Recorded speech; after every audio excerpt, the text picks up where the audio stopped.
বাংলাদেশ কৃষক লীগ জন্ম দিয়েছিলেন। তারপরে থেকে শুরু হয় আজকে এই কৃষক লীগের কার্যক্রম। কিন্তু দুর্ভাগ্যবশত 1975 সালের 15ই আগস্ট দুষ্কৃতিকারী হানাদার বাহিনীরা সম্মিলিত হয়ে বঙ্গবন্ধু পরিবার সহ আমাদের প্রতিষ্ঠাতা সভাপতি আব্দুল হক সেনিয়রকে নির্মমভাবে হত্যা করেন। তো আজকে এই সভায় আমি সকলের কাছে আহ্বান রাখছি, আমরা এই 15ই আগস্টে শহীদদের প্রতি শ্রদ্ধা জানিয়ে এবং 1952 সাল থেকে এই বাংলার স্বাধীনতা এবং বাংলার সার্বভৌমত্ব রক্ষার জন্য যারা শহীদ হয়েছিলেন সকল শহীদদের প্রতি শ্রদ্ধা জানিয়ে আমরা একটু করে দোয়া মাহফিল করব।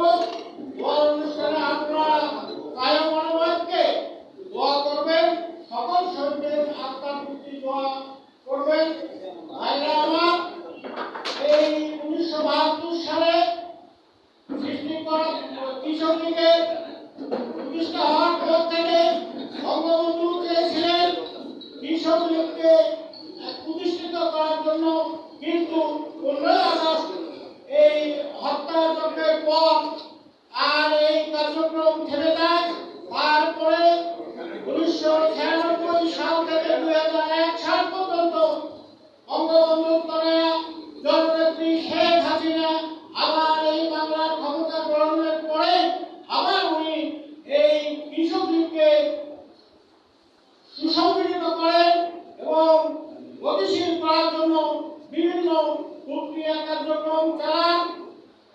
তারপরে আবার দুষ্কৃতকারীরা 2001 থেকে 2008 সাল পর্যন্ত বিভিন্ন অপশাসনের মাধ্যমে এই বাংলার কৃষককে দাবিয়ে রাখে এবং কৃষি সরঞ্জাম সহ বিভিন্ন দুর্গতি উদ্যোগী ফলে কৃষকের নাবিশ্বাস হয়ে যায়।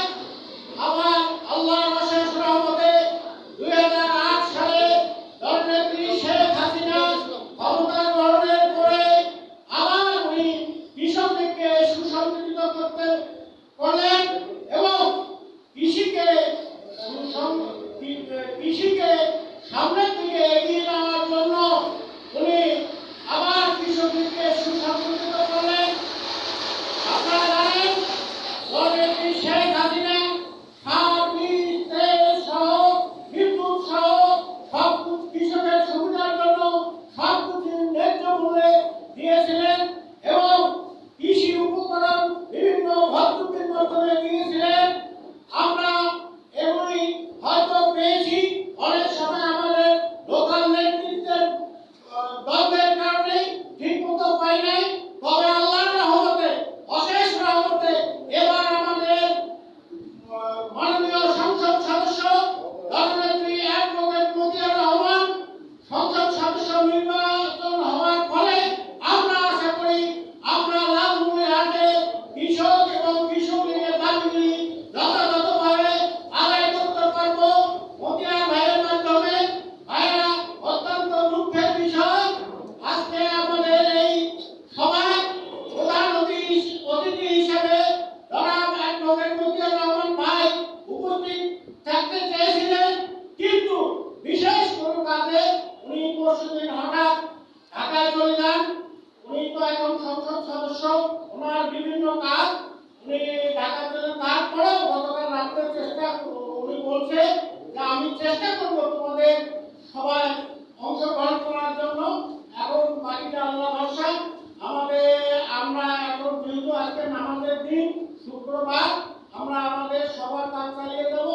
যদি আল্লাহ সহায় থাকে তাহলে উনি আমাদের মিটিং চলাকালীন সময় আসলে আমরা ওনার কাছে ওনার মূল্যবান বক্তব্য শুনতে পাবো, এই আশাবাদ ব্যক্ত করে আজকে কৃষক লীগের লালমনিরহাট জেলা শাখার পক্ষ থেকে উদ্বোধন ঘোষণা করছি। জয় বাংলা, জয় বঙ্গবন্ধু।